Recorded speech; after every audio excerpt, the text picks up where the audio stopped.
I suggest to first caress the key in out and not just drop on the first note, because the upbeat has to lead to the downbeat. As a proposal, would you like, or would you rather?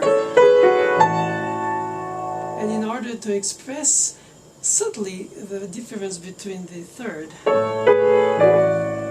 and the seventh, slightly delayed by the arpeggio, I would like to have the hand as if extracting, as a sculptor, the element from the keyboard.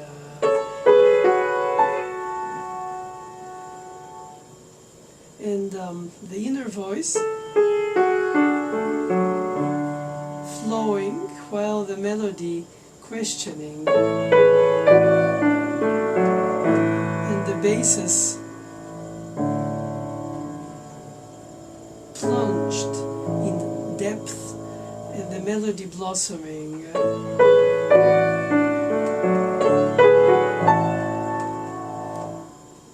Of course, after that you have the middle voice continuing,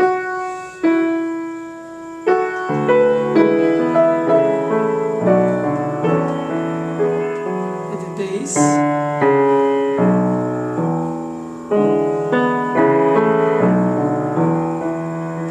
and because the path is connected with a bridge of hemiola, 3-1, 3-1, 2-3-1, 3-1, 3-1. This little bridge of hemiola is written with a hairpin, but I think the hairpin shouldn't be blossoming too brightly,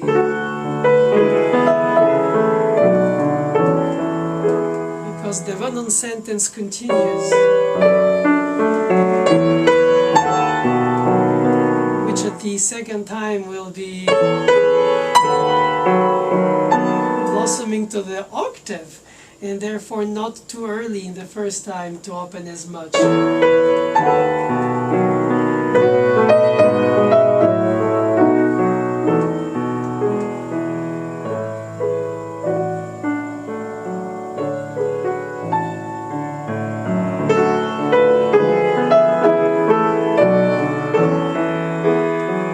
Brahms himself indicates with the low stem in the middle voice of the right hand a sort of variation of the first 8 bars by enhancing the beauty of the second violin part of a quartet, the imaginary one, of course, compared to the first, which is just a dominant, secondary dominant, and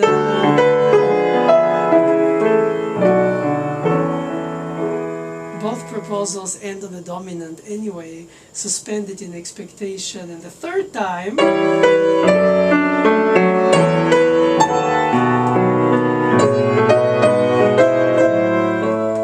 with the middle voice on the third time having this accacciatura, a port de voix,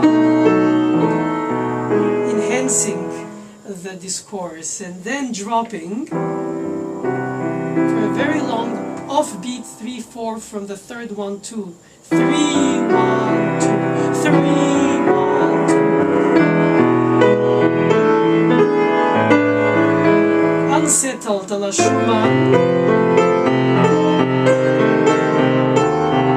This is exactly what one shouldn't do, is because of the pickup of expressive emotion, to crescendo with it. It should be first the music, then the emotion. So first let the harmonies produce their effect.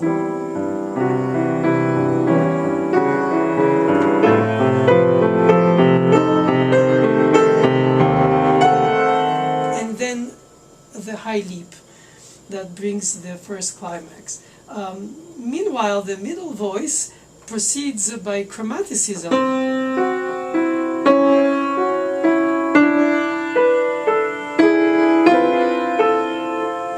And each chord comes with an alteration sixth chord, like flat 3 or flat 6 in A major, which brings a sense of perhaps cold or cool compared to the warmth of the dominant tonic that reassuringly sort of hugs us, and then these delay that hug.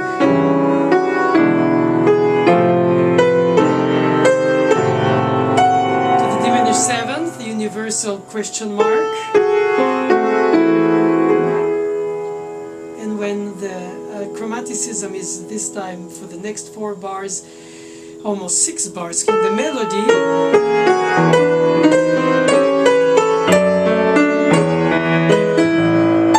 you would expect to finally reach the tonic, but not just at the moment of 5-1 is 5-4. He could have gone with the deceptive.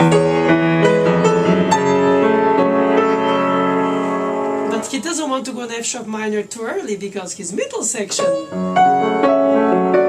be the relative F sharp minor.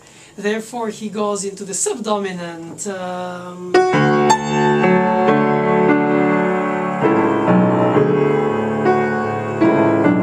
Now here he inverts the quality of the voicing by the spacing with the melody in the bass compared to the opening.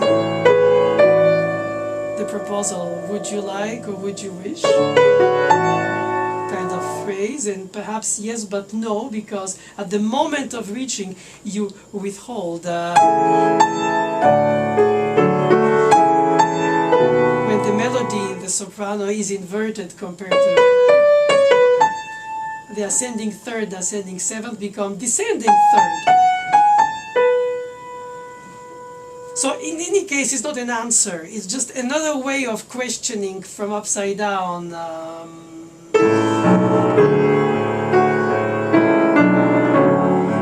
It's good to observe that, observing honestly the score, Brahms only uses the head of the theme in the bass, and then in minor, to return in major. While loving it so much, I allow myself a license which brings the theme to expose itself with the ascending seventh as well, like in the opening, and this time in the bass.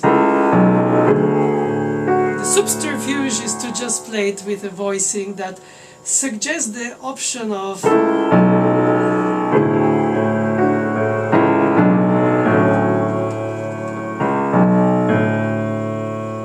that means we have to take off the slur of the A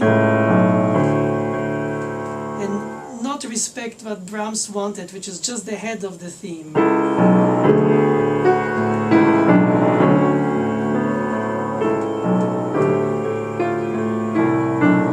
So it thematizes him to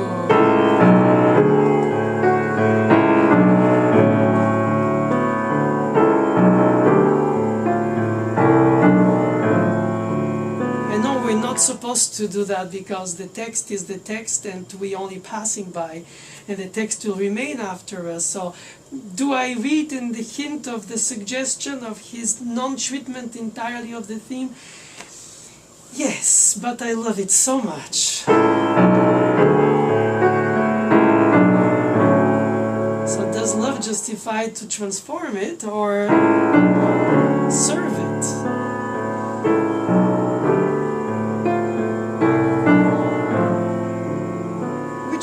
It opens Pandora's box of you can't hear it anymore like before, and you cannot play it like it's not written, since after the composer's death the box is closed. But the music lives and the score comes alive, and it talks to me, it talks to you, it talks to us. And to me it talks like this, because when he gives it in the melody, he doesn't do. let the reproduction of the seven happen. So perhaps it was, of course it is his choice, he's the king.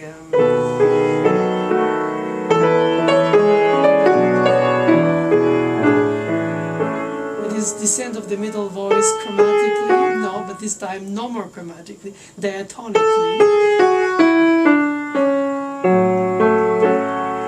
My teacher would say, if you want to change something, write your own, and if you play his, play his. And I'm torn between playing his with what I hear in the piece, hinted between the lines. One should follow one's consciousness, and then perhaps after one opened that box of emotional exchange with the music as read or as heard or as understood, go back to what he really composed, at least what he notated, and enjoyed for the head of the subject alone that it is more hinted than displayed.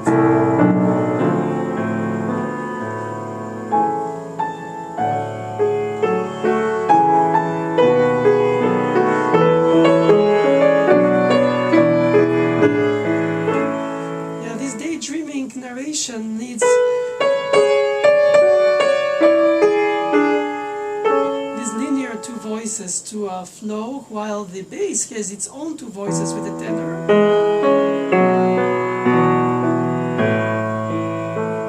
And then the tenor has this beautiful inner arpeggiation that is very spread in hemiola.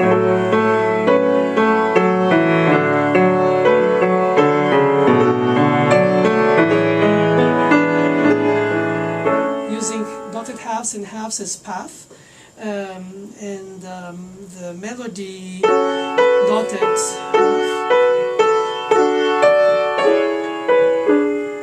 All this is very subtle in a slow tempo, not too slow in order to be understood, and since he wrote andante teneramente, tender walking, crescendo, poco animato, in that section means even more driven emotionally, so leaning forward.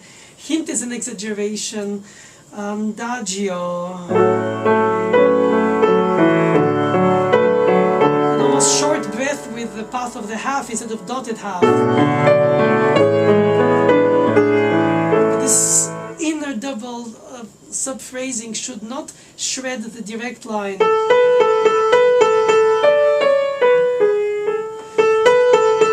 In the leap of the sixth, the love. Of course, it's easier to play fast to understand the phrasing's direction.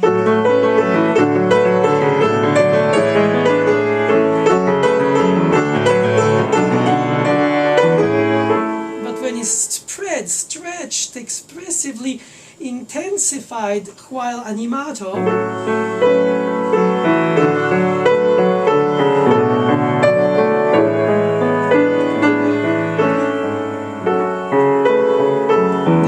bass by step.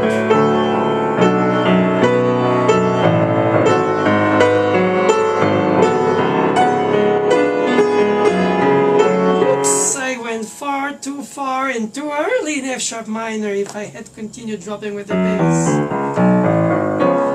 Since he's going to go in F sharp minor only at the end of this exposition.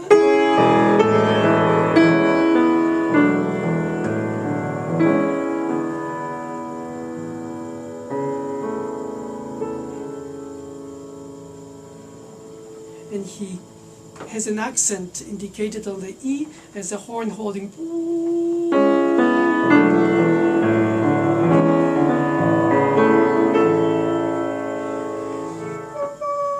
And then this way his new first note for the middle section starts at the leap of a sixth, the leap of the ascending sixth being that leap of the love.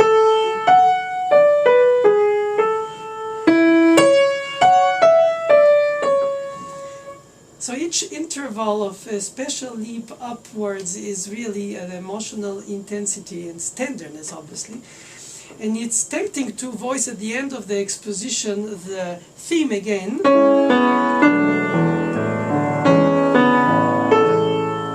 It's there. in the score, and even in the voicing of the stems of the score. However, he asks to have the E that is static, ostinato, mistinato, if it's a mi, to remain there suspended as a dominant call,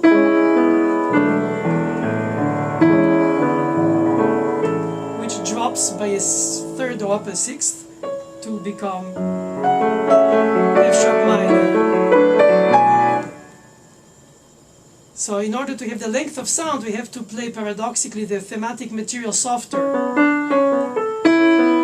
to allow for the E, even with the decay of the piano, to live through and then bring the middle section.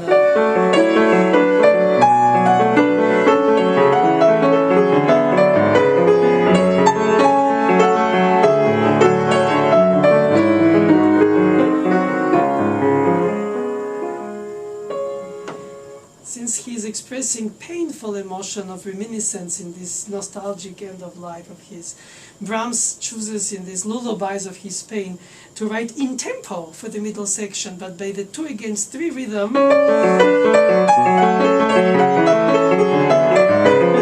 he really suggests this kind of barcarolle flow forward. And because of the slight più lento at the end of the exposition, it appears faster. I mean, he says a tempo, which should be just the andante.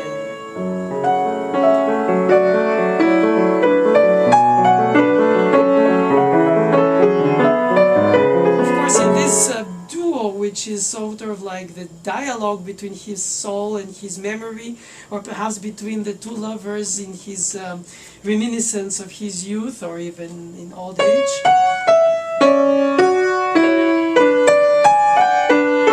Sorry for that note. The ascending fourth first and the ascending sixth, love. So this dialogue of the two parts is inevitably expressive because the top is in eighth notes, the bottom in quarter notes, as if in larger steps. And this dialogue comes back but inverted in the recap of the middle section. But in any case, all this middle section has triplets as emotion, or an emotion.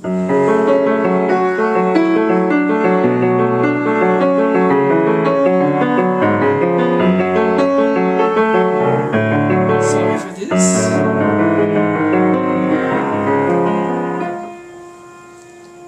So one is tempted to use these triplets as the undercurrent of the sea or the ocean that moves us forward in a situation of ever-going waves. So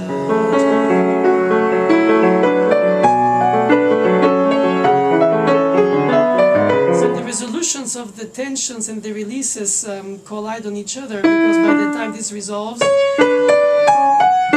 these bridges and then the triplets flow.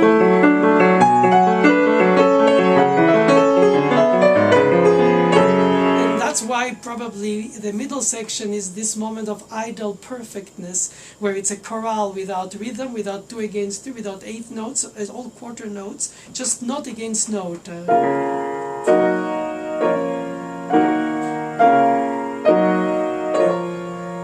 This endless exchange of voices is an eternity of love. No tension, no release, just well-being. Interlaced voices, but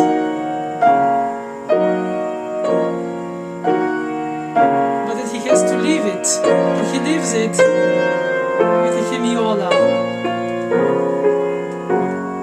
And an harmonic switch from sharps to flats, which by itself doesn't mean much since it's only a spelling on a score.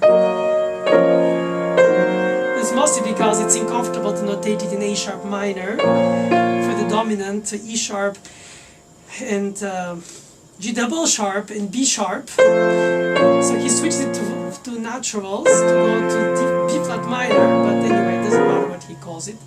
Is the fact that the melodic line remains in the hemiola.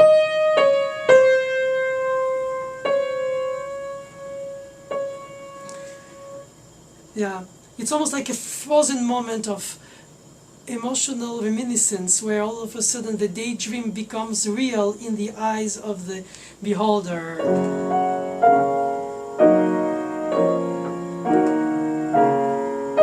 But it's just an ephemeral instant and it goes back, this time chromatic.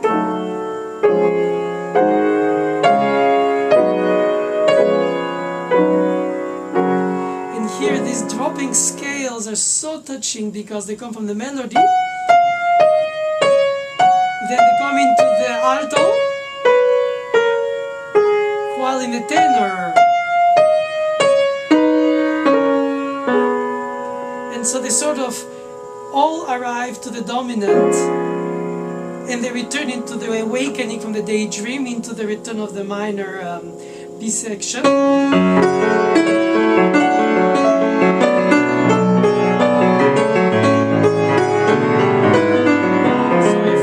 Neapolitan 6, I didn't imagine it was there. But it isn't there, it's my finger that made it happen. I didn't want it that dark, even if the dark skies are back.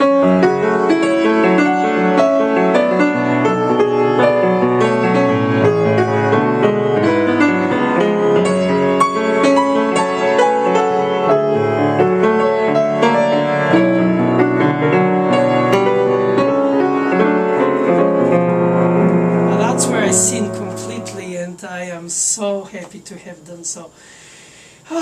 But as a teacher I shouldn't, because I want to respect what the composer only wrote and not what I read in his hinted thoughts, because the melody leaps now from the fourth to the sixth to now the octave.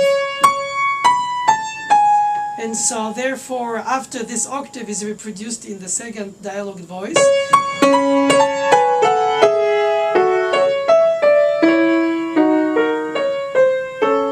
what am I doing? Wrong notes, forgive me. But the point was that the middle voice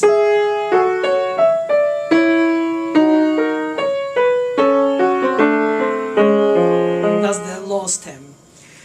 Can be combined with the tip of the arpeggio of the left hand's continuous waves.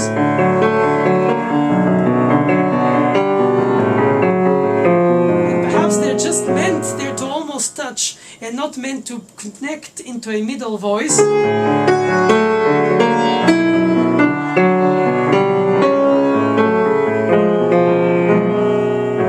I connected the dots even if I shouldn't have, and it becomes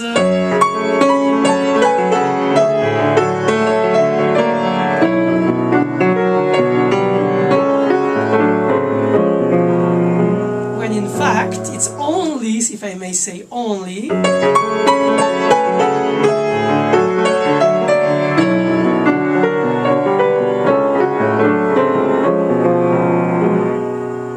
so this creative voice leading thematization of a material that could have been voiced if seen in this light or in that light.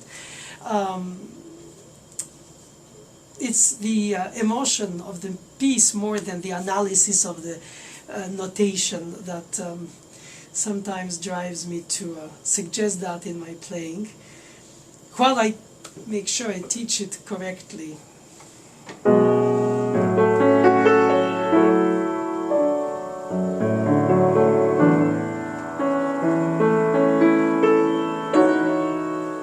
This chord is difficult even to describe, but it's almost as important as the section in F sharp major, floating in well-being. And here it's almost the last way of looking back to this well-being.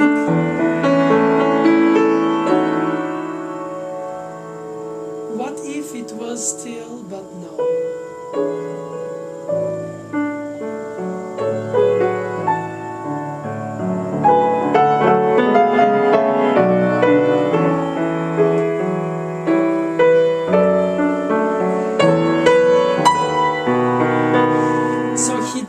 The leap of the octave after the third and the seventh for the opening section.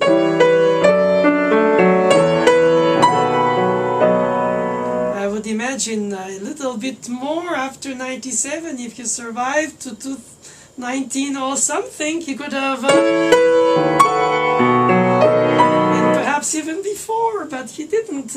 Well, it's already marvelous that we go from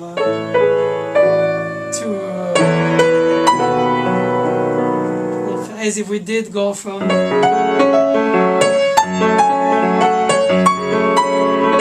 didn't go to.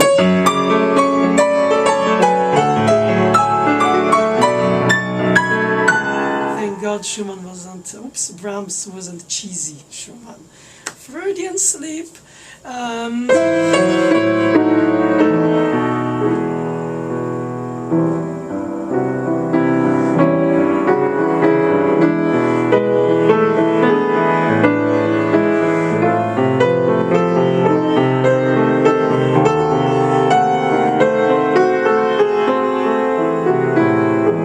more than this voicing.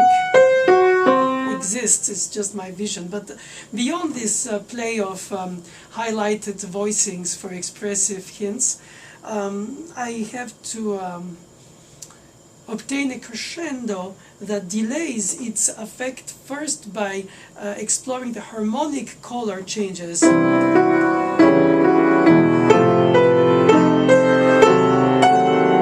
Before the crescendo itself kicks in. If not, sounds like scribbling too early because it becomes hypersensitive for each. Then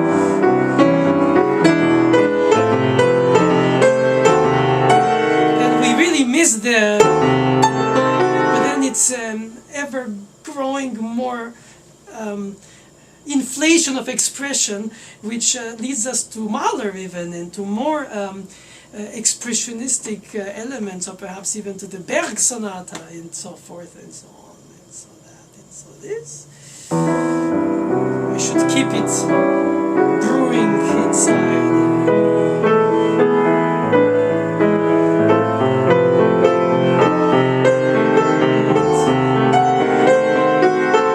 When I think I opened enough expression, I have to keep linear. The end of the line is not yet. The horizon is further.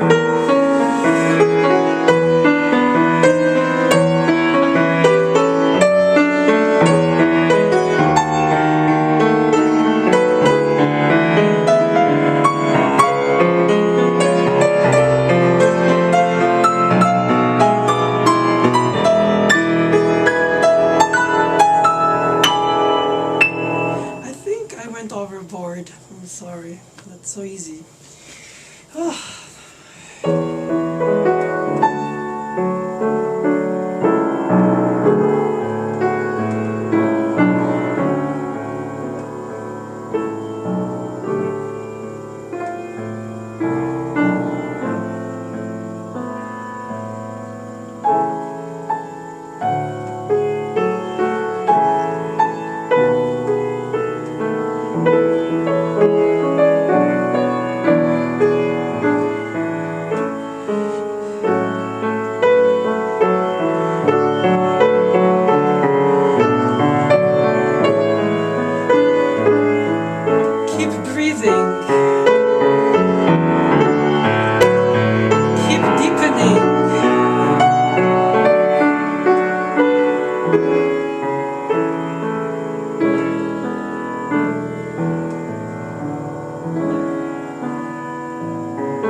When we reach the tonic at the end, it's so longly been suspended on dominant, subdominant, and every possible other altered degree of delayed expectation, hope, and regret, that when it ends, almost one feels almost like as if it's a plagal cadence.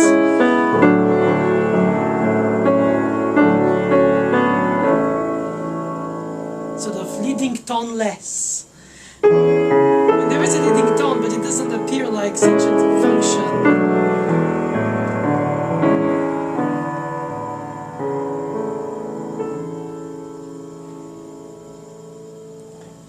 And when even if one is with an inner life filled of the hearing of hints, expressions, suggestions, voicings, pulse, hemiolas, breathing, direction of lines, sunsets, run-on sentence, adagio and tenderness, and all these elements that melt into the beauty, simplicity of the melodic line. One should perhaps forget all that and just express the melodic line and let the other parts sort of fall around it with graceful simplicity, instead of hinted, voiced highlighting. But can I? Or should we?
In this more simple version, so to say, by using the melodic line as a general thread that I followed, compared to the first one where I tried to bring in out all the voicings and the enlightings that I like in it. I think that remains still pianistic factors of legato. For instance, he indicates himself legato for both sections of the ascending chromaticism in the melody.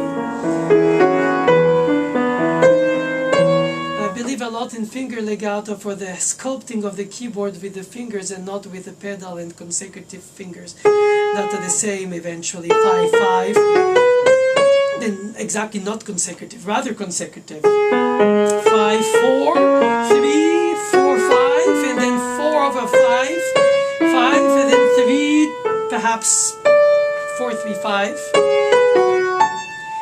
So that the pedal of the right foot that is there to enhance the harmonization doesn't smear the melodic line of the legato, or the legatos of the melodic line, rather that order. It's better to do finger and less pedal. In this case, sort of like guests who don't leave their welcome too early enough, and so they overstay.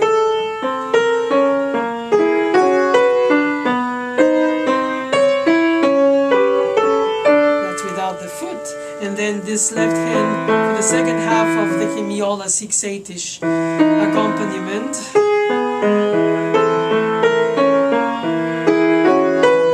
And create the legato with the overstaying, overlapping, but only on the notes which do overlap and not the other of the 88 dampers up that create a sense of general resonance.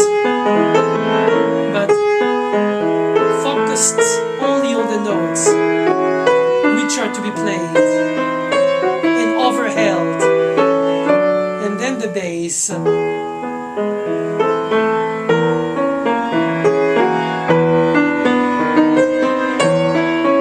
So this search for connected finger legato supported by the palm, freed by the wrist, and directed almost by the elbow as a bow for an instrument like a violin or string bow, and the left hand the intensity for the vibrato.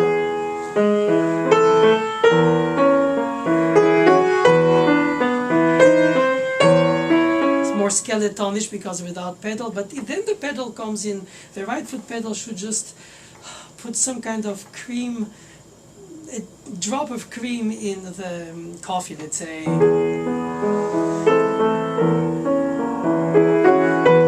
Allowing the melody to sing clearly.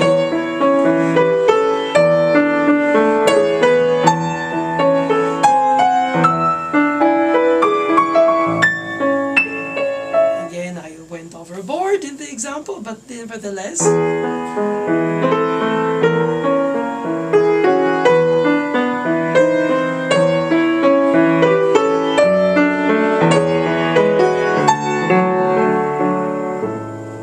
That is one element. The other element of piano touch control is the heart of the middle section, or the heart of the movement, which is in fact this F sharp major chorale.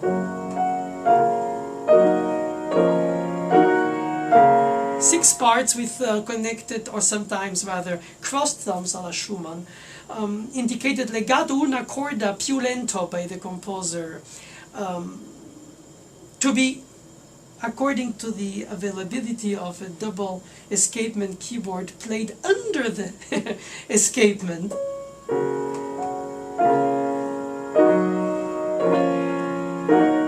Now, some of the notes of this keyboard as action don't allow for that, because then they replay. So when you hear it like a slight redubbed.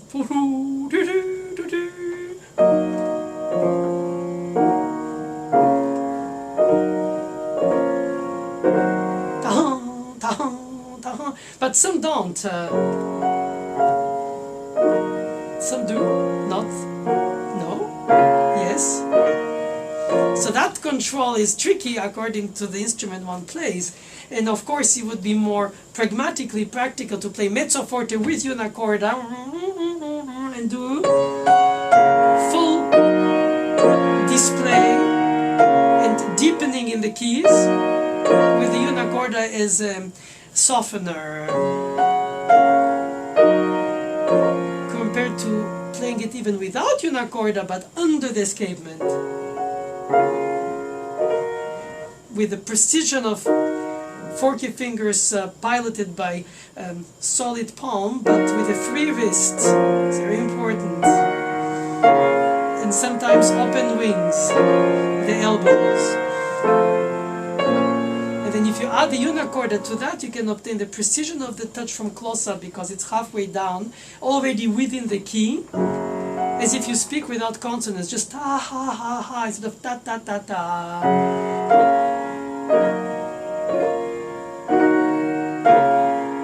So it does give this impression of more than soft, rather far away. But that far away doesn't mean it's soft, it just means that it's soft because it's far away. But if it's from close up, it'll become, of course, louder, but not louder and covered with the unicorda as if it's stifled, rather. Oh. I rather hear it solid but from far away than from close up but then muted. Of course, the action of the keyboard allows this or not, and if one takes the time to study a little bit the piano one plays, one can find exactly the amount of placement and space of dropping between the first and the second escapement, so to say, to play under it as a whisper, but intense whisper.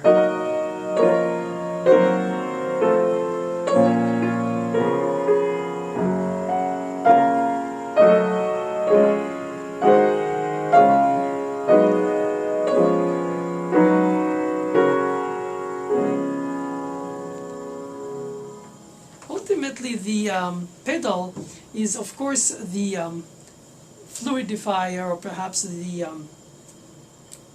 oil for cooking, so that the different elements blend or exchange their savors, and you end up by having a meal that has a different ingredients in sort of sympathetic symphony, or resonating by sympathy rather for sounds. All of that has to be driven by a pulse, and if it's slow or fast, if it's chemiola, if it's just long or short, short or long according to the values, it should remain on the tracks, but tracks that are imaginary tracks, almost like as if one traces them on the sand, like children's sandbox do, and then imaginarily let the train go through them, and then ephemerally it erases itself as you turn your back and you just go on.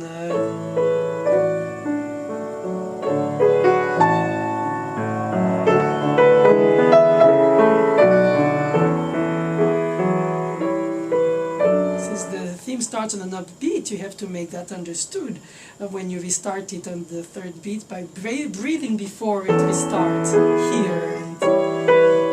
And of course, if the acoustic is dry, it creates a gap.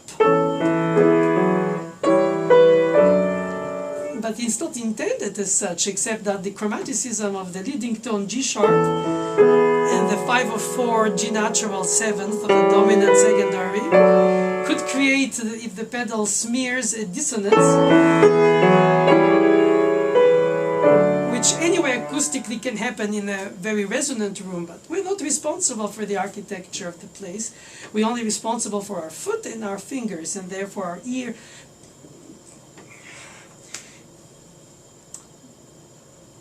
dealing with these elements that are almost kissing, but not. So you hear the G sharp clearing just before the G natural comes in, as a dominant that doesn't resolve, and the chromaticism drop to the dominant of the subdominant that needs to go down from a G sharp to the G natural to the F sharp. So if it's too clear cut, it's surgically clean. But if it's smeared over much pedal, acoustic, or combination, if carelessness or just the desire to combine the aromas, then it becomes too much. And people say, oh, it's Debussy, because he usually enjoys the resonances of various chords and harmonies, blending in the air like fragrances of the soul. Nevertheless, one has to follow the melodic line, because we're not here to make sounds, we're here to make meaning. Not beautiful sounds per se by themselves, rather, of course, beautiful colors and voicings, but to make it as a statement.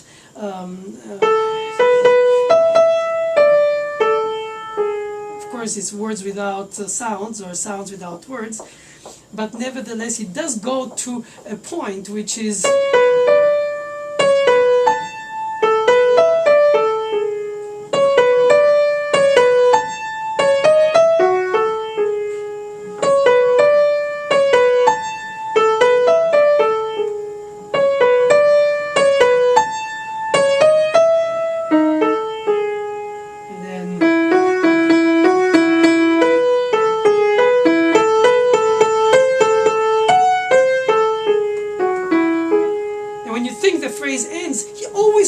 run-on sentence, it's romanticism, always something else to say, not finished, and always further, the horizon line is further.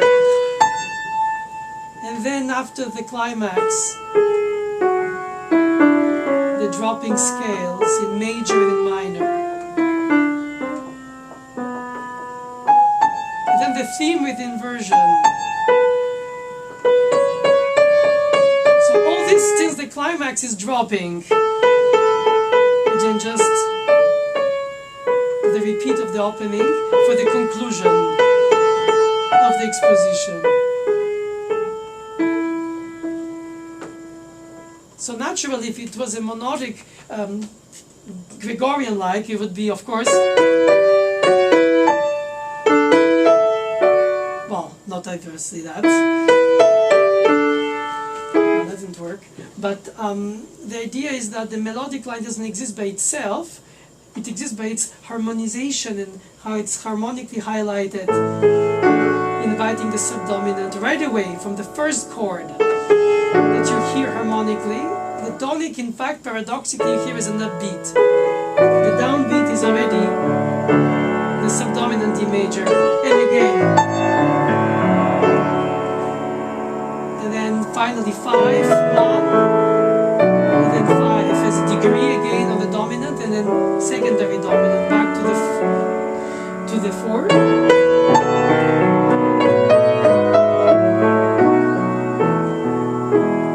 And 505, 504, visiting the cousins and the uncles, and establishing ourselves in the tonality of A major, but never directly. Never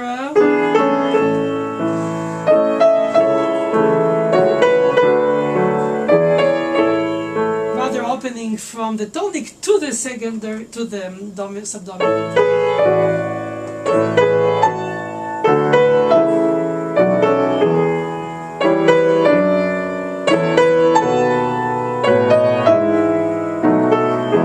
That's the melody with the harmonization, obviously.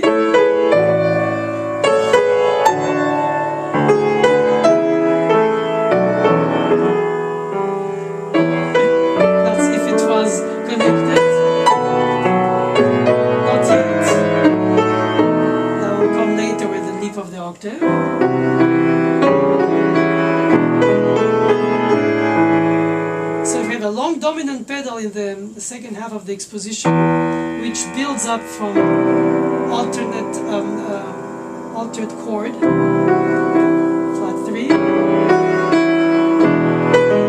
And you expect tonic, and then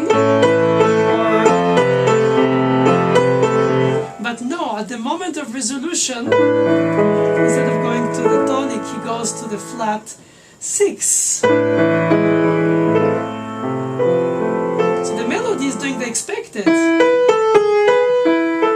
harmonization holds back and goes into F major, which is a foreign chord. Regardless what you call it, it's just, for me, it's kind of a colder chord.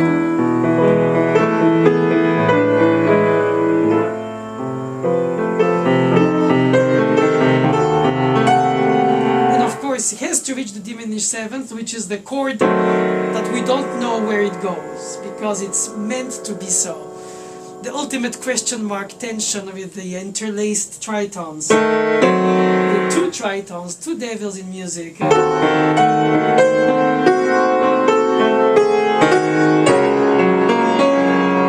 Could have, but not.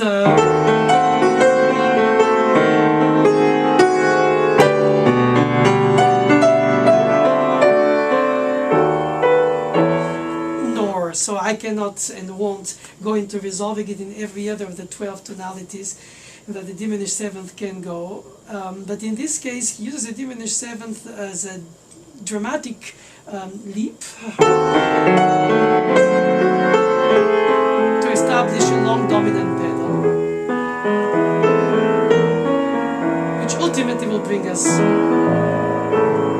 to the tonic at the end of the exposition, at the end of the recap. But so much so that when, like I said earlier, the dominant tonic perfect cadence resonates both ends, middle and end, it sounds like a weekly, so to say, as a, I suppose possibly called weekly, as a plagal cadence, because we've been so much avoiding the tonic that we have developed so much our dominant that the dominant became sort of a tonic of its own in our inner hearing from what he offers us in the balance of the harmonic powers, so that when we finish we feel like a release, but we don't feel a relief.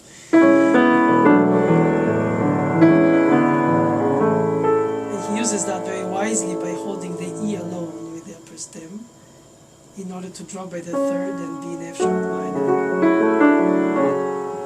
Therefore, the idea of avoiding the closure is not only a romantic era effect, well, it is, but is also a way to keep us listeners psychologically alert, and perhaps even in the daydreaming of sections in expectation.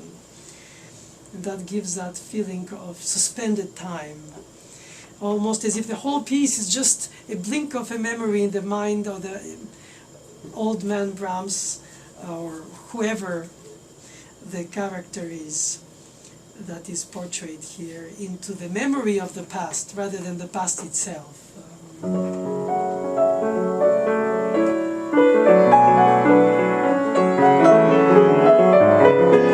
One is tempted to play it almost resonant without any articulation, so it sounds more like an unreal dream, and then of course that could bring us to play it more à la Debussy, who in the same time period of the end of the 19th century already was composing, but in Paris, resonant sounds without the same thematic connections. So you could say even in the Op.119, Brahms indulges in this kind of apparently unorganized, just drops of tears. But they do create harmonization. And here too,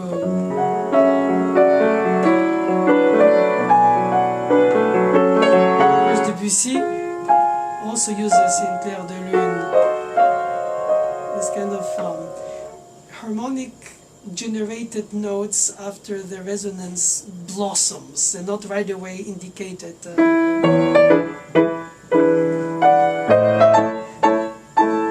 Here is hinted and delayed and displayed, more into some kind of symbolism already.